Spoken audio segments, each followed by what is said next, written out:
Hi, good morning. My name is JR and today I'm going to be demonstrating how to do occupied bed making. First and foremost, the first thing that you have to do is to make sure that your hands are washed and clean to avoid spreading of the microorganisms and infection.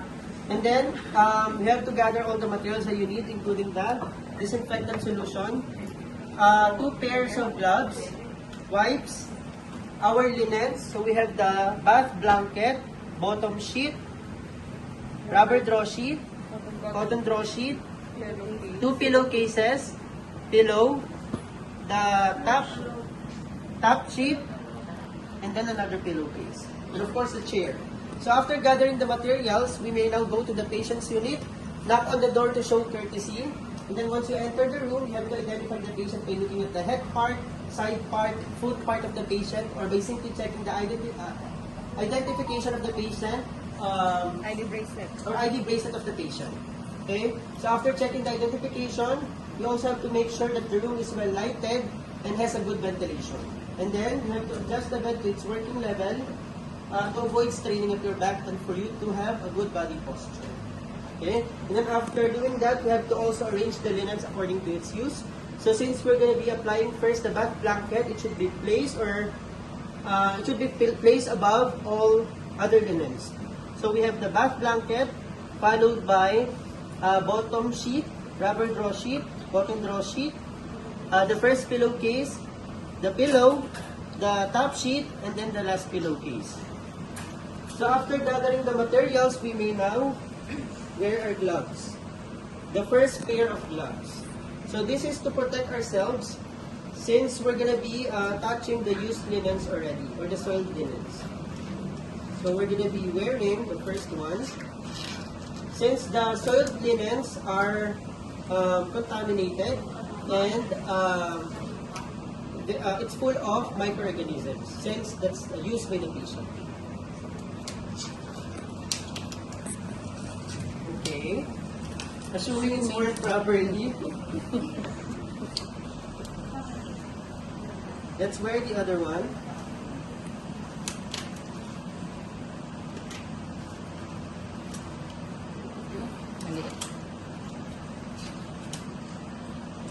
Wrap it. Hindi na shoot lang. Tapos lang ng powder. Ay, Mamaw siguro yung kamay mo, sir. Oo. Okay. So assuming that it's worked properly. Okay.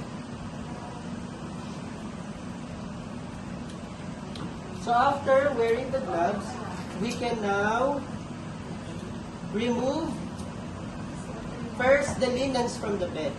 Okay?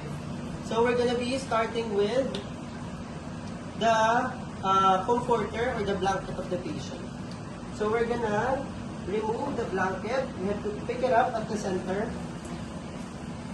So if the blanket or the comforter of the patient is not that soiled much yet, we can still have it used by the patient right after we have changed the linens of the patient.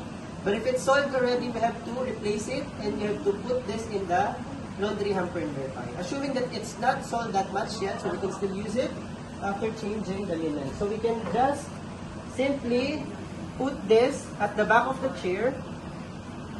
Do not jerk or shake to avoid spreading of the microorganisms and infection. Okay? And then after removing the bath blanket, we're now going to be removing or attacking first the linens. So we're going to start at this side.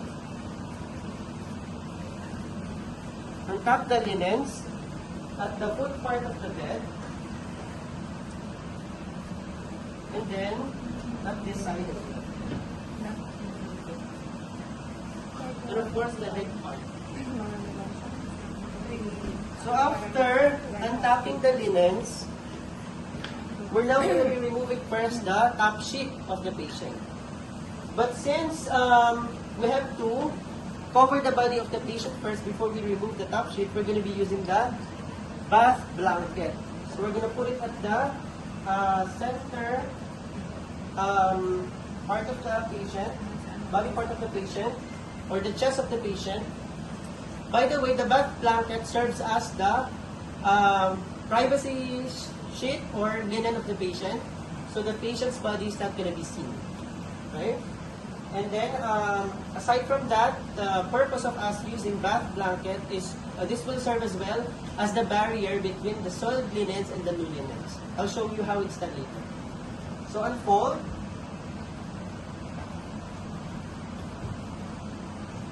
Unfold the bath blanket, and then ask the patient to hold the edge part of the blanket, bath blanket, and then get the edge part of the top sheet, and then the edge part of the bath blanket, and then pull them together. Okay? And then get the top sheet. Do not jerk or shake to avoid spreading to microorganisms and infection. And then put this in the laundry hamper nearby. Okay? So after you may put it there, ma'am. Patient unconscious. Okay. So after removing the top sheet, we're now going to be removing other linens. But before we do that, we have to position the patient that side first so we can remove this side of the linens. Okay? So before we do that, we have to Error ka na yan. we have to make sure that the patient won't fall on the floor. So we're gonna side rails up and up, and then we're gonna log roll the patient towards that side. We're gonna ask the patient to move that side, but if the patient is unable to do that, we have to help the patient. So we're gonna we're gonna bend the knee of the patient, and then at the count of 3 now, I'm gonna log you roll towards that side. 1, 2, 3. More. Tulak niya pa. Okay. And then, okay, once that is done, we can now roll the used linens. Starting off with the cotton draw sheet. So roll the cotton draw sheet.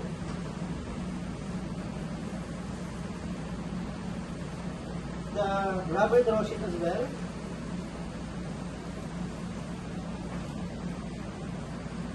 And also the cotton sheet. Can you reach your head? I'm gonna adjust the pillow.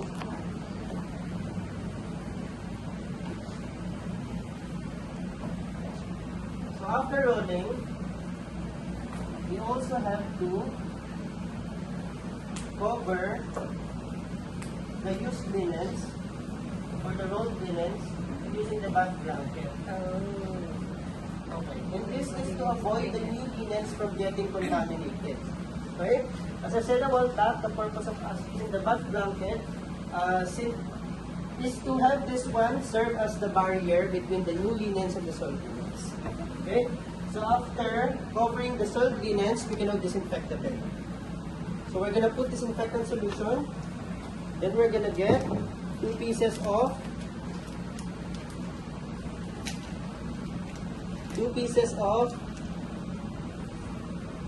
wipes to further disinfect the bed. So we're going to put little amount of disinfectant solutions all over the parts of the bed, and then we're going to use the wipes to wipe to further disinfect. Okay, make sure that you disinfect all the surface of the bed. Okay, so after disinfecting, we're now going to be throwing the gloves, the used gloves together with the used wipes. Make sure that you don't touch the dirty parts of the gloves, the used part of the gloves, for you not to be contaminated. And then throw it in the trash bin nearby. Okay, so after disinfecting, we can now apply the linens. So we're going to start with the bottom sheet. We're going to place it at the center of the bed.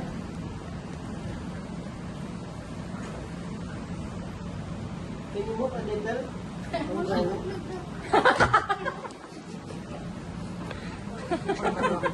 Kapit ka lang. So we're gonna place it at the center. So the purpose of us using the bottom sheet is to protect the bed from getting soiled. Okay, so we're gonna unfold. And then there should be an allowance for about 16 to 18 inches at the top part of the bed. Okay.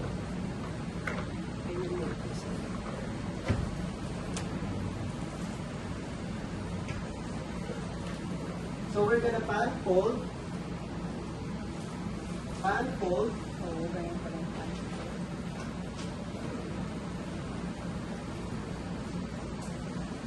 And then unfold and then pan fold. Pan fold for the second time.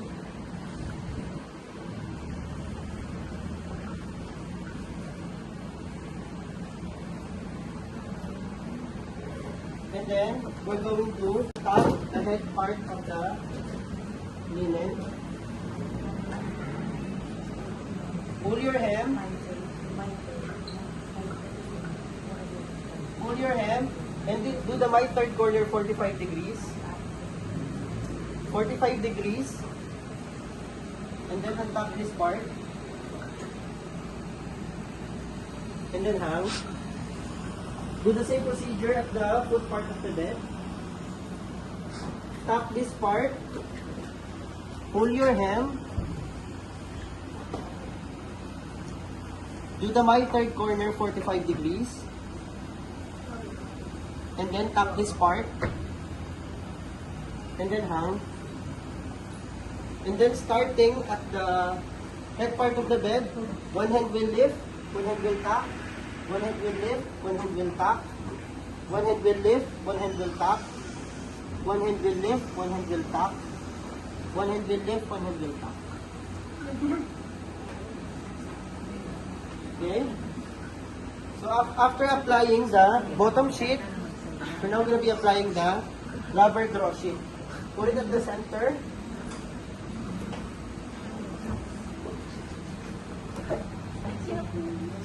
Put it at the center. Unfold. Unfold.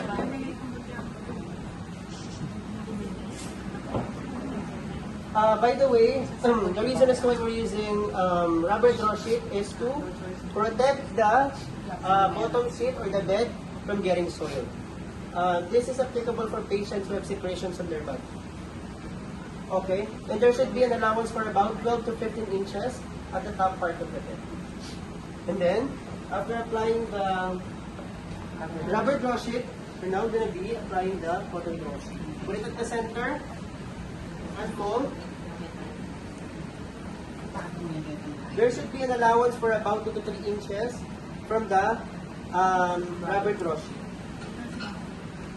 Okay, and then unfold, and then pan fold. Okay, the purpose of us using the cotton draw sheet is to protect the patient from irritation because the rubber draw sheet is somehow irritating to the skin of the patient. Okay, so after applying the cotton draw sheet, we're now going to move on to putting in the pillow in the pillowcase. Okay, so we're going to unfold the pillowcase, and then we're gonna put our hands inside the pillowcase, and then one hand will hold the pillow, and then one hand will pull down the pillowcase. Do not jerk or shake the pillow to avoid spreading of the microorganisms and infections. Okay, and one rule in placing the pillow or positioning the pillow on the bed of the patient is make sure that the opening of the pillow should be away from the windows and the doors to avoid contamination of the pillow. By the way, if there's zipper, we have to zip it to avoid contamination. So since the window is located there, we're going to placing the pillow this way to avoid contamination of the pillow. Okay? So after applying the linens at this side, we're now gonna move on to the other side. Okay? But before that, we have two side rails unlocked at this side. and then we're going to help the patient to lag roll towards that side. Okay? Again, we're going to ask the patient to move that side, but if the patient is unable to, we can assist the patient. Okay? By having the patient bend the patient's knees, and then at the count of 3, ma'am, I'm going to lag roll towards that side. 1, 2, 3. Teka. Side rails up and lock, okay, to avoid the patient from falling on the floor. Okay? So after positioning the patient, we have to wear the second gloves. Okay, again, the purpose of us doing this is to protect ourselves because we're about to touch again the soiled linens. And that linens are full of microorganisms. And you might be infected if you're not going to be using gloves. Okay, there are patients who have secretions, bloody secretions on the bed, so we have to protect ourselves. Okay. Wearing the left gloves, assuming it's worn properly.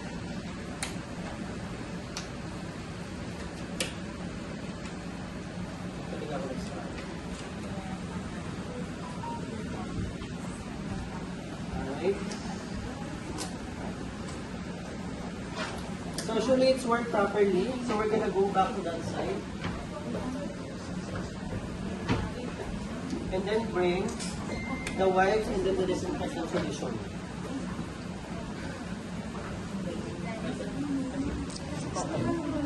So we're gonna get the soiled linens. So we're gonna, by the way, we have to put the pillow first at this side. And then get the soiled linens. Do not jerk or shake the soiled linens to avoid spreading of the microorganisms and infection. And then put them on in the laundry hamper nearby. And then after removing the soiled linens, we're going to be disinfecting the other side of the bed. So we're going to get two pieces of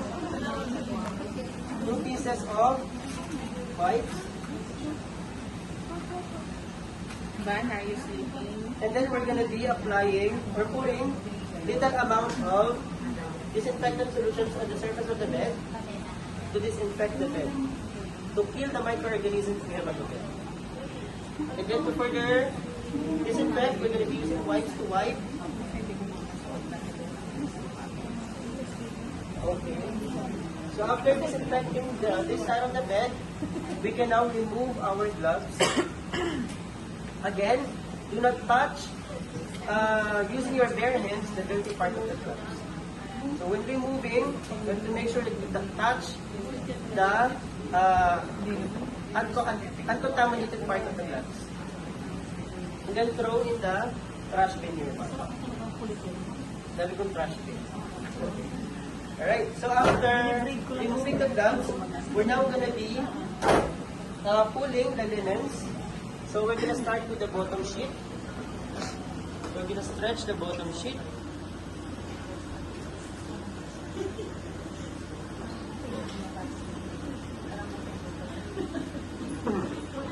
And then tuck the head part. Pull your hem. Do the right-third corner 45 degrees. And then tuck this side. And then hem. Do the same procedure at the foot part of the bed. Tuck this part. Pull your hem.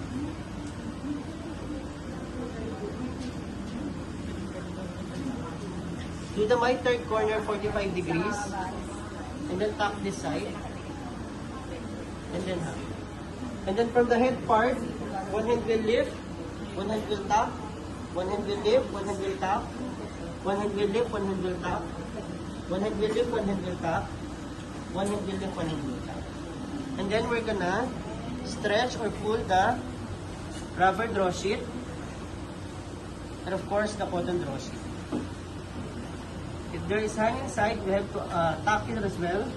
So from the head part, one hand will lift, one hand will tuck, one hand will lift, one hand will tuck, One hand will lift, one hand will tap. Okay? And then we're gonna be asking the patient to lie at the center part of the bed. Ma'am, can you lie at the center part? I'm gonna be adjusting or pulling the pillow as well and put it at the center. At the count of 3 now, 1, 2, 3. Okay? So we have to make sure that the patient's body is still covered. Okay? So we're gonna go back at that side and then we're gonna be applying the top sheet. So put it at the 3/4 part of the bed. At the center rather. At the center, body of the patient. And then unfold.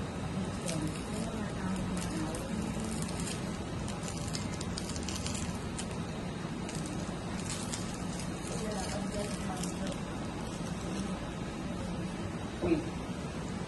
Pakikat na lang po sa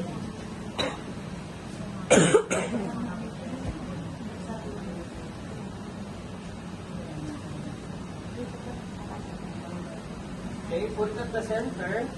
And then we're going to be asking the patient to hold the edge part of the top sheet. And then the other edge part of the top sheet, we're going to be holding it together with the back blanket. And then we're going to pull down together. And then remove the back blanket. Okay? Do not hurt or shake the back blanket to avoid spreading of the microorganisms and infection. By the way, the purpose of us using the top sheet is to protect the patient from cold weather or to avoid surgery. Okay? And then after that, we're going to be creating the bed sheet.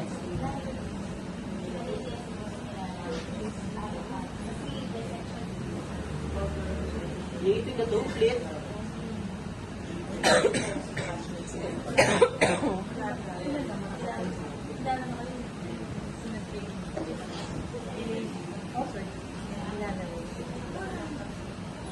There.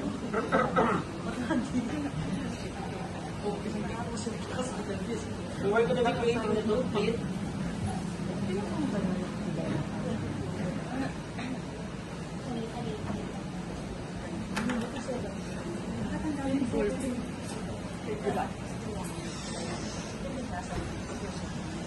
Alright.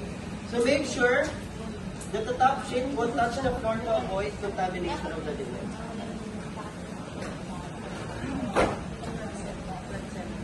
Okay. So in creating a dome plate, the reason as to why we're creating a dome plate is number 1, for the patient's feet to be able to move freely inside the top sheet. Number 2, to avoid pressure ulcer. Number 3, to avoid foot cramps. So in creating a dome plate, we're going to be using our thumb and then our middle finger and then pinch to create an 8 inches allowance from the foot part of the bed. And then we're going to pinch and then move for about 2 to 3 inches. Okay? And then we're going to tap the foot part of the top sheet. And then we're going to tap this side.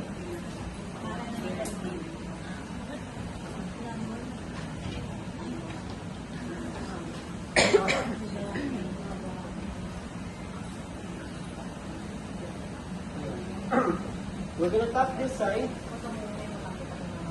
Pull your hem. Do the my third corner, 45 degrees. And then tap this part. And then hang. Do the same procedure on the other side. Tap this part. Pull your hem. Do the my third corner, 45 degrees. And then tap this part. And then up.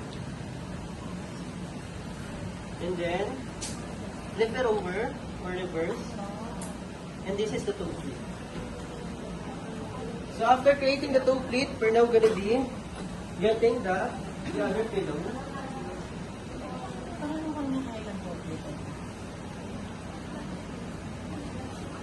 And then, remove the used pillowcase.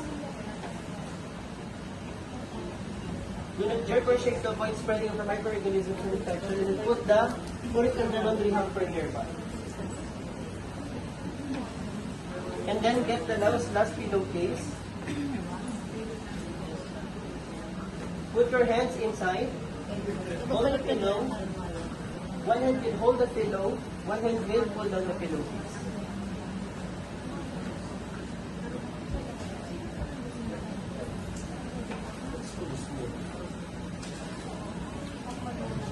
Okay, pull it down. So like jerk or shake the pillow to avoid spreading of the microorganisms. And then if there is a zipper, we have to zip it. We have to close it to avoid the pillow from being contaminated. Okay? And for this one, we're going to be asking the patient where the patient would like it to be positioned. Ma'am, do you want me to put it on your head, at your side, or at the foot part? Okay? So if ever the patient would like to embrace it, the patient will. Okay? And now we're going to be applying or putting back the comforter.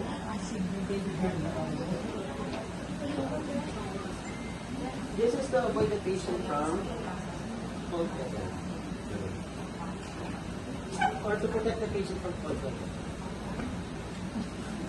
Okay. Alright, so after changing the patient's linens, we can now tell the patient that we're done with the procedure. Okay, ma'am, thank you so much for your cooperation. We're done with the procedure. Do you need anything else? Alright. So, wash your hands and then go back to your working unit and then tell your nursing supervisor or head nurse that you are done with the procedure. And then that's it.